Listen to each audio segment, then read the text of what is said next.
Hello student, स्वागत है आपका आईसीटी वर्चुअल क्लासेस में। मैं हूं कविता, आपकी बायो टीचर। उम्मीद करती हूं आप सभी अच्छे होंगे और स्वस्थ। तो क्लास, आज हम डिस्कस करने वाले हैं एक नए चैप्टर के क्वेश्चन आंसर्स। चैप्टर का नाम है यहाँ पे डाइजेशन एंड एब्जॉर्प्शन। क्या आप जानते हैं चैप्टर आपके लिए नया नहीं। आप क्लास 6-7 से ये सेम टॉपिक पढ़ते चले आ रहे हैं। क्लास 7 में आपने चैप्टर पढ़ा था एक, जिसमें आपने देखा था न्यूट्रिशन इन एनिमल्स, और वहाँ से आपने स्टार्ट कर लिया था डाइजेशन को पढ़ना। उससे पहले भी आपने डाइजेशन पढ़ा होगा, लेकिन वहाँ से आपने प्रॉपर जो डाइजेशन होता है उससे आपने स्टार्ट कर दिया था पढ़ना। ठीक है, अब आप हायर क्लासेस में आ गए हैं तो आपने डाइजेशन को और ज़्यादा डिटेल में यहाँ पर समझा है। इसी से रिलेटेड चैप्टर के क्वेश्चन आंसर्स आपको यहाँ पर करने हैं।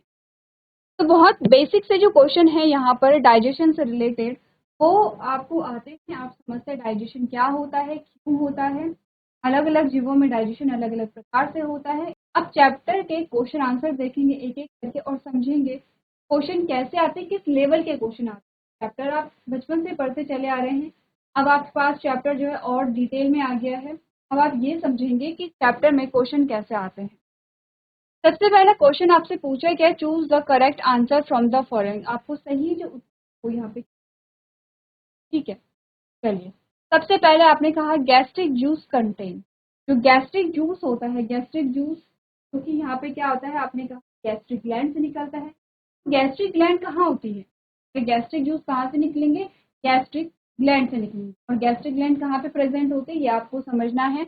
तो देख लेते हैं। आपने कहा गैस्ट्रिक जूस में क्या क्या होता है, आपने कहा पेप्सिन है, लाइपेज है और रेनिन है। सेकंड कहते हैं ट्रिप्सिन है, लाइपेज है एंड रेनिन है। नेक्स्ट आपने कहा ट्रिप्सिन है, पेप्सिन है एंड लाइपेज है। नेक्स्ट कह रहा है ट्रिप्सिन है, पेप्सिन है एंड रेनिन है। ठीक है, आपके पास चार ऑप्शन दिए गए हैं। पहले हमने कहा आपके पास पूछा गया है कि गैस्ट्रिक जूस जो होते हैं उसमें क्या पाया जाता है। तो आपने सबसे पहले तो ये कहा कि गैस्ट्रिक जूस जो होते हैं वो कहाँ से निकलते हैं। आपने कहा गैस्ट्रिक ग्लैंड से निकलते हैं। तो गैस्ट्रिक ग्लैंड कहाँ पर होती है, ने कहा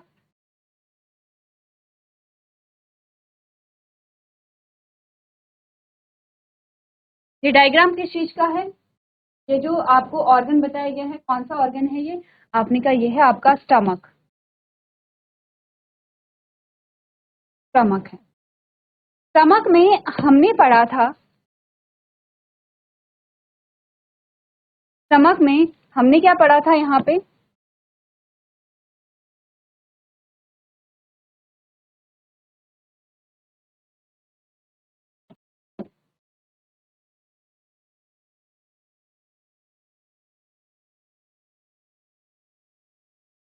कुछ इस प्रकार की ग्रंथियां हमने पढ़ी थी। ठीक है, और हमने कहा था ये क्या होता है, नेक वाला एरिया है। ठीक है, नेक वाला एरिया है। यहाँ पर कुछ क्या होती हैं, यहाँ से कुछ, यहाँ पे कुछ स्पेशल टाइप की क्या होती है, सेल्स होती हैं जो क्या करते हैं, कुछ रिलीज करती हैं। तो इतना तो हमें समझ आ गया कि गैस्ट्रिक जो रिलीज होते हैं वो गैस्ट्रिक ग्लैंड पे, ये गैस्ट्रिक ग्लैंड है। ये जो आपके पास आ रखी है ये गैस्ट्रिक ग्लैंड है। कहाँ पाई जाती है गैस्ट्रिक ग्लैंड, आपने कहा आपके स्टमक में पाई जाती है गैस्ट्रिक ग्लैंड। ठीक है, अब सिंपल सा क्वेश्चन ये आपके पास आता है, आपके स्टमक में कौन कौन से जूस, कौन कौन से रस यहाँ पे क्या होते हैं, श्रावित होते हैं। ये आपको देखना है। ऑप्शन देखिए, ऑप्शन में है पेप्सिन है, लाइपेज है, रेनिन है, ट्रिप्सिन है, लाइपेज है, रेनिन है, ट्रिप्सिन, ट्रिप्सिन है, पेप्सिन है, लाइपेज है, या ट्रिप्सिन है, पेप्सिन है, रेनिन है। अच्छे से देखिए एक बार। बेसिक क्वेश्चन है, हम ये नहीं कहेंगे कि यहाँ पे बहुत टफ क्वेश्चन आपसे, बेसिक क्वेश्चन है। ये हमने पहले भी सॉल्व किया है, प्रीवियस जो हमारी क्लासेस थी हमने सेम टॉपिक सॉल्व किया है। हमने देखा है ग्लैंड्स कितनी होती हैं, किस प्रकार की होती हैं, कौन कौन सी सेल्स होती हैं, किस सेल से क्या यहाँ पे रिलीज हो रहा है। ठीक है, आपके पास अलग अलग सेल्स यहाँ पर आती हैं, सेल हो गई हैं, नेक्स्ट सेल हो गई हैं, अलग अलग जो सेल्स हैं वो अलग अलग जो पाचक रस है वो श्रावित करती हैं। एक बार अच्छे से अपने ऑप्शंस को आपको देखना है और उन्हें यहाँ पे सेलेक्ट करना है। चलिए, आपने ऑप्शन सबने देखे हैं। अब आपको यहाँ पर देखना है कि यहाँ पर कौन सी चीज है जो कि स्टमक में रिलीज हो।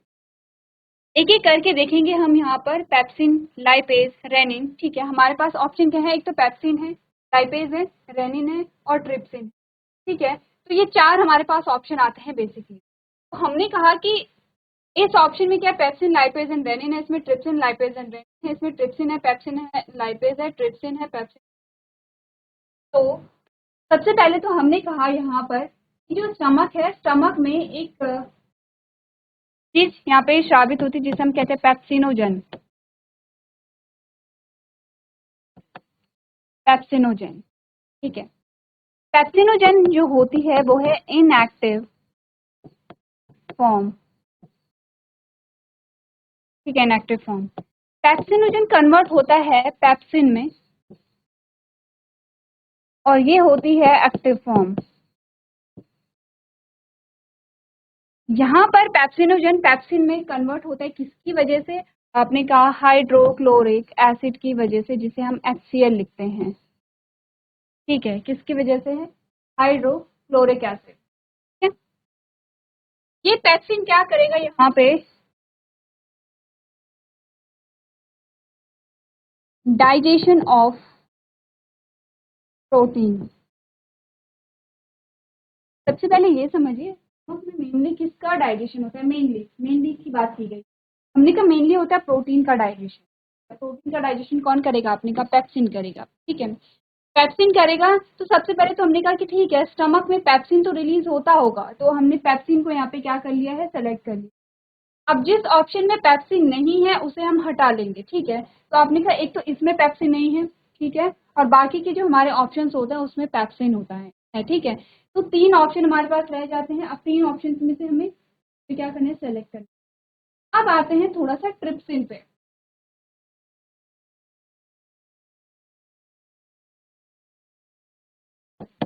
ट्रिप्सिन पे, ठीक है। ट्रिप्सिन जो हमारा रिलीज होता है वो रिलीज होता है यहाँ पर पैनक्रियाज से।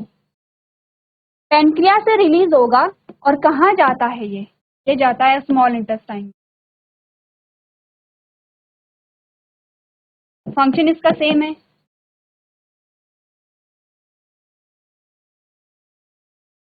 ठीक है। क्लियर है इतना? क्या चीजें हमने बोली है? हमने सबसे पहले पेप्सिनोजन की बात की है, जो इनएक्टिव फॉर्म में पेप्सिनोजन कन्वर्ट होता है पेप्सिन में, जो कि एक्टिव फॉर्म होती है हाइड्रोक्लोरिक एसिड की मदद से। ये क्या करेगा? डाइजेशन ऑफ प्रोटीन, प्रोटीन का डाइजेशन।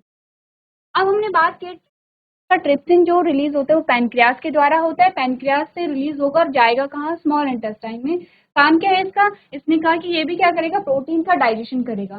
दोनों पेप्सिन एंड ट्रिप्सिन दोनों सेम फंक्शन को परफॉर्म कर रहे हैं, लेकिन ध्यान ये रखना है, अगर आप पेप्सिन की बात कर रहे हैं यहाँ पर, तो पेप्सिन जो आपका रिलीज हो रहा है वो कहाँ से रिलीज हो रहा है? वो कहाँ रिलीज हो रहा है? आपने कहा वो गैस्ट्रिक ग्लैंड से रिलीज होता है। और कहाँ रिलीज होता है? आपके स्टमक में रिलीज होता है। जो आपका यहाँ पे ट्रिप्सिन है वो कहाँ रिलीज हो रहा है? किसके द्वारा रिलीज हो रहा है? पैनक्रियाज के द्वारा रिलीज होगा और स्मॉल इंटेस्टाइन में जाएगा। हमने कहा गैस्ट्रिक ग्लैंड में कौन कौन से जूस होते हैं? तो गैस्ट्रिक ग्लैंड में ट्रिप्सिन होगा या पेप्सिन होगा? हमने कहा पेप्सिन होगा, ठीक है। फंक्शन दोनों का एक ही है, दोनों ही क्या कर रहे हैं? डाइजेशन कर रहे हैं प्रोटीन का। दोनों क्या करेंगे? प्रोटीन का डाइजेशन करेंगे। लेकिन क्या हो रहा है यहाँ पे? जो ट्रिप्सिन है वो पैनक्रियाज के द्वारा स्रावित होता है, जो पेप्सिन है वो गैस्ट्रिक ग्लैंड के द्वारा स्रावित होता है। इसका मतलब जहां पर ट्रिप्सिन है वो ऑप्शन आप हटा लेंगे। जहां जहां पे ट्रिप्सिन है वो ऑप्शन आपने हटा लेंगे। आपने कहा यहाँ भी ट्रिप्सिन है, यहाँ भी ट्रिप्सिन है। एक ऑप्शन आपका बचता है जहां पर ट्रिप्सिन नहीं है। आपने कहा पेप्सिन, लाइपेज एंड रेनिन, तीनों ही क्या है? यहाँ पे गैस्ट्रिक ग्लैंड से जूस होते हैं, गैस्ट्रिक ग्लैंड के द्वारा स्रावित होते हैं। यहाँ पे पेप्सिन का काम है यहाँ पे प्रोटीन का डाइजेशन, लाइपेज का काम है यहाँ पे फैट का डाइजेशन, और रेनिन जो है वो यहाँ पे प्रोटीन का ही डाइजेशन करती है। तो एक्सप्लेनेशन अगर हम पढ़ें तो हमारे पास क्या आएगा? अगर हम एक्सप्लेनेशन पढ़ें तो एक्सप्लेनेशन हमारे पास क्या आएगा? हमने कहा gastric juice contain pepsin, lipase and rennin, ठीक है, जो कि आपका क्या है? पहला ऑप्शन है। क्लियर है? अब आपने कहा lipase डिसइंटीग्रेट्स fat into fatty acid. Lipase का क्या काम होगा? यहाँ पे फैट को फैटी एसिड में कन्वर्ट करता है। क्या करेगा ये? हम बात कर रहे हैं किसके बारे में? लाइपेज के बारे में। लाइपेज क्या करता है? फैट को फैटी एसिड में कन्वर्ट करता है। तो फैट क्या है? कॉम्प्लेक्स फॉर्म है फैट। ये क्या होगी यहाँ पे?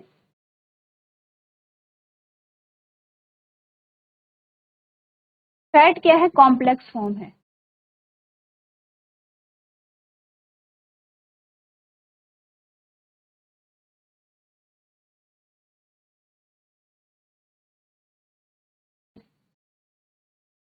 और फैटी एसिड क्या है? सिंपल फॉर्म है। ठीक है, ये कॉम्प्लेक्स है, ये कॉम्प्लेक्स है और ये क्या है? सिंपल है। पहली चीज क्लियर है कि लाइपेज क्या करेगा, यहाँ पे आपने कहा फैट कन्वर्ट करता है। ठीक है, अब आते हैं rennin brings about the coagulation of milk as it is a phytolytic enzyme present in gastric juice.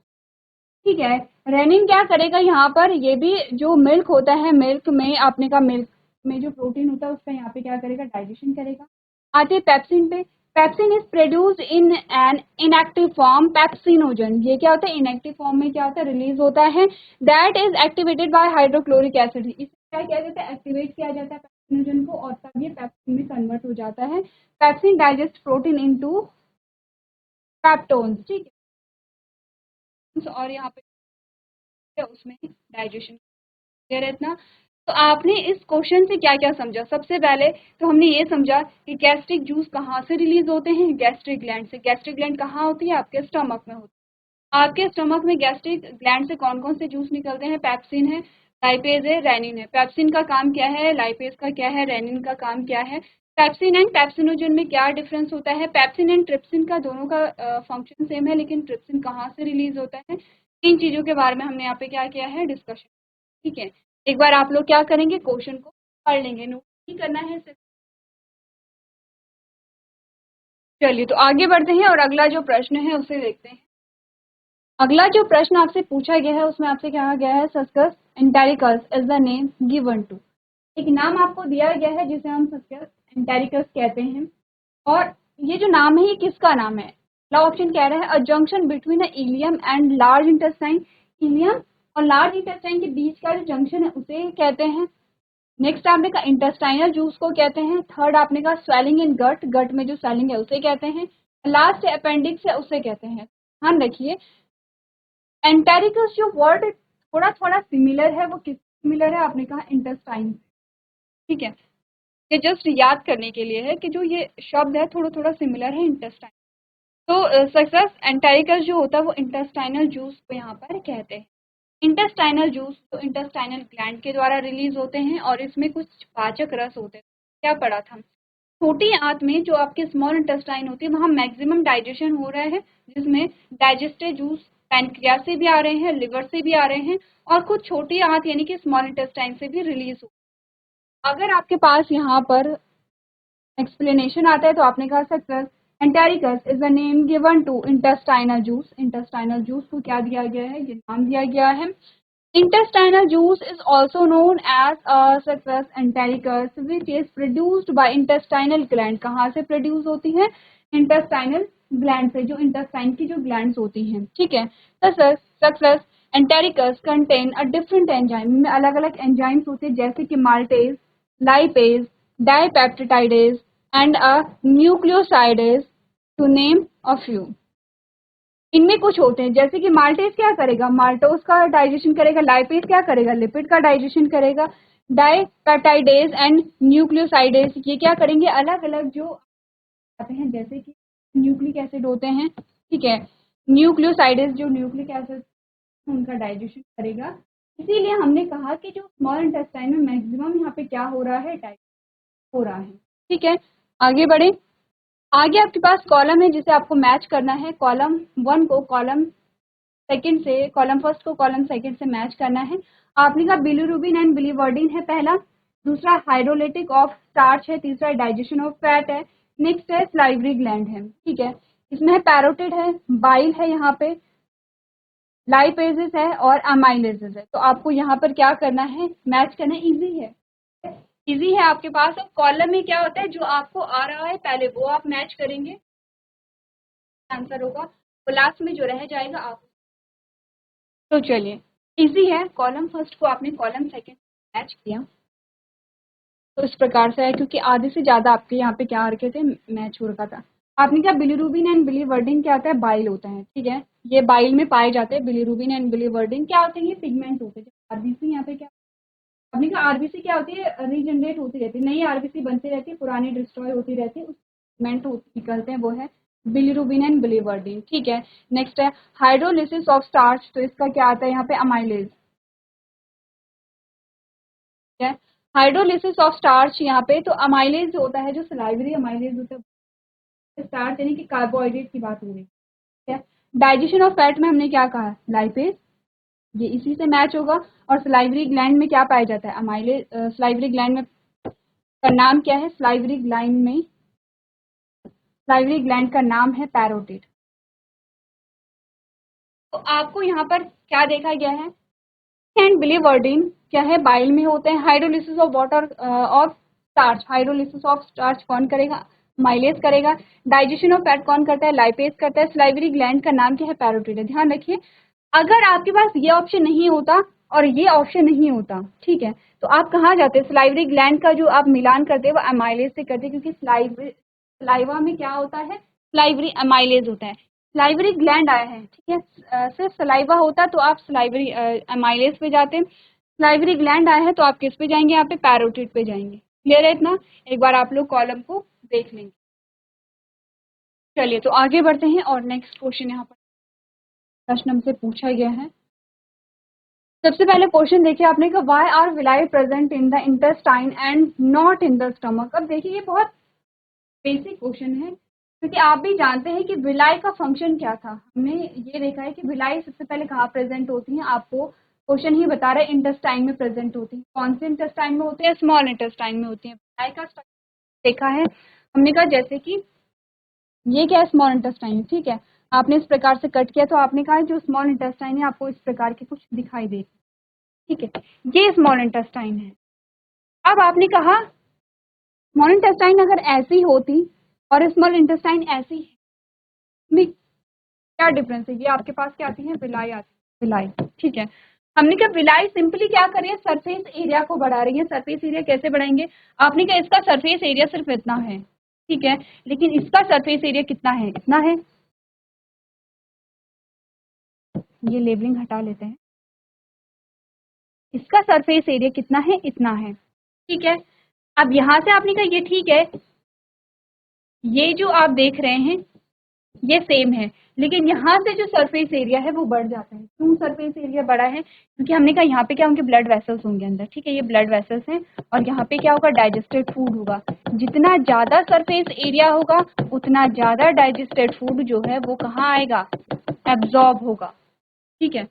तो हमने कहा कि फूड कहाँ एब्जॉर्ब हो रहा है, कंप्लीट डाइजेशन एंड एब्जॉर्प्शन कहाँ होता है, स्मॉल इंटेस्टाइन में, ये भी हम पढ़ चुके हैं, हमारे लिए कोई नया टॉपिक नहीं है। तो हमने कहा कि यहाँ पर क्या हो रहा है, जो एब्जॉर्प्शन है,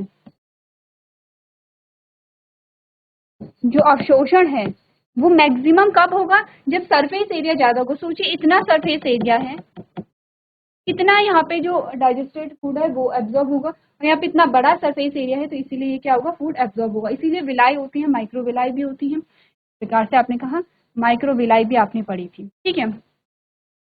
तो सबसे पहले तो हमने कहा कि हम ये जानते हैं कि स्मॉल इंटेस्टाइन में विलाई होती है, विलाई का काम ही है सरफेस एरिया इंक्रीज करना। सरफेस एरिया इंक्रीज क्यों करना, ताकि एब्जॉर्प्शन क्या हो, मैक्सिमम एब्जॉर्प्शन हो सके। कि स्टमक में किसी भी प्रकार का एब्जॉर्प्शन नहीं होता है, स्टमक में क्या होगा, पार्शियल डाइजेशन हो रहा है, आपके माउथ में, आपके स्टमक में पार्शियल डाइजेशन हो रहा है, कंप्लीट कहाँ पर होगा, स्मॉल इंटेस्टाइन में, और एब्जॉर्प्शन भी तभी होगा। तो हमने कहा कि ये तो बहुत बेसिक सा क्वेश्चन हमारे पास आया है।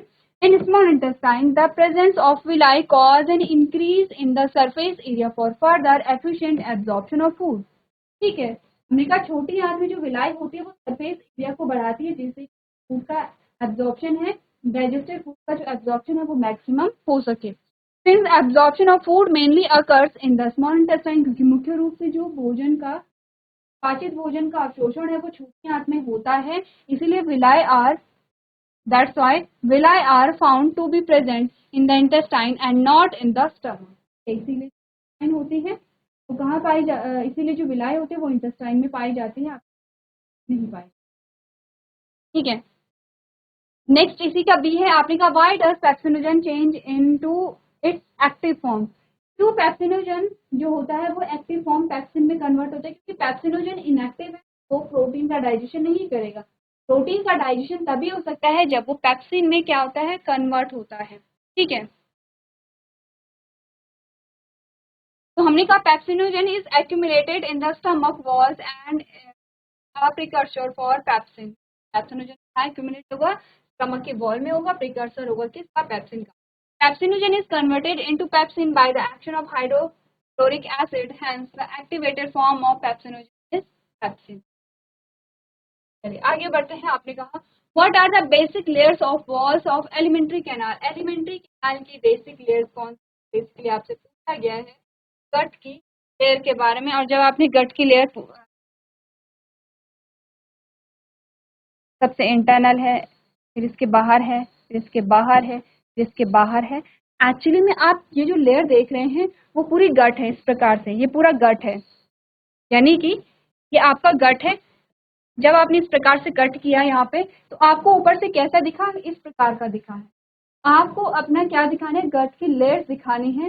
गट की लेयर्स कुछ आती हैं आपके पास, जैसे सेरोसा है,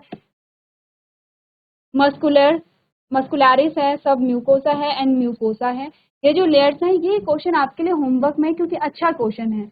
आप डायग्राम बनाएंगे और यहाँ पर क्या करेंगे, इन लेयर्स को दिखाएंगे डायग्रामेटिक वे में।